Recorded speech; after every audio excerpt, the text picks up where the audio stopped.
সোমবার 14 জুলাই থেকে আসানসোল পৌর নিগমের পক্ষ থেকে অরণ্য সপ্তাহ পালন শুরু হলো।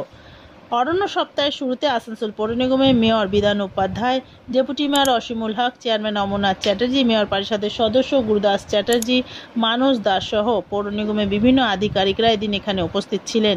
চেয়ারম্যান অমরনাথ চ্যাটার্জি জানান, আসানসোল শহরকে সবুজায়ন করতে বেশি সংখ্যক গাছ লাগাতে হবে। মমতা ব্যানার্জি সমগ্র বাংলার জনগণকে গাছ লাগানোর নির্দেশ দিয়েছেন। শহরের ভারসাম্য বজায় রাখতে হলে গাছ লাগানো দরকার।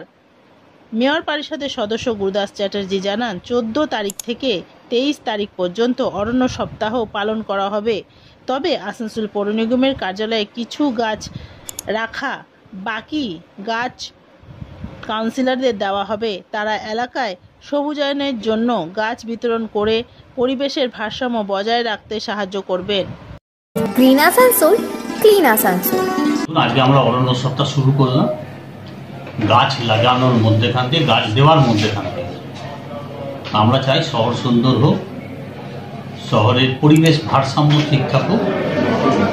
সেই ভারসাম্যের জন্য আমরা সকল মানুষকে আহ্বানও করি, অনুরোধও করি যে আপনারা গাছ লাগান, দেশ বাঁচান, নতুন করে দেশ গড়ুন। তো সেই পরিপ্রেক্ষিতে সারা ভারতবর্ষেই চলছে গাছ লাগানো। পশ্চিমবঙ্গে মমতা বন্দ্যোপাধ্যায়ের নেতৃত্বে বিভিন্ন জায়গাতে গাছ লাগানোর প্রোগ্রাম অনুষ্ঠিত হচ্ছে। তারই নির্দেশ মতন আমাদের এই অরণ্য সপ্তাহ আমরা চেষ্টা করছি আসানসোল শহরে যত বেশি গাছ লাগবে তত রকমভাবে জলবায়ু এবং তার পরিবেশ সুন্দর হবে। এটাই আসানসোল পৌর নিগমের মূল কাজ।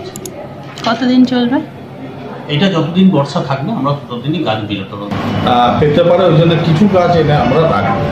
তাই এই অরণ্য সপ্তাহ আমরা, যেহেতু দিন দিন মানুষের রোগ জ্বালা বাড়ছে এবং তার সঙ্গে সঙ্গে যে পলিউশন, আপনারা জানেন যে আপনাদের এখন বিশ্বব্যাপী গাছ লাগাতে বলছে। কারণ একটাই, সেটা হচ্ছে যাতে দূষণমুক্ত সমাজ আমরা গড়তে পারি। তাই আজকের দিনে এই প্রতিজ্ঞা করার দিন যে আমরা গাছ লাগাই, প্রাণ বাঁচি। ধন্যবাদ। কতটা গাছ মিলে করে টার্গেট আছে? 1.5, 2 আনলিমিটেড। 1.5, 2, 3, 5, 1000, 50,000 যা লাগবে কর্পোরেশন থেকে দেওয়া হবে।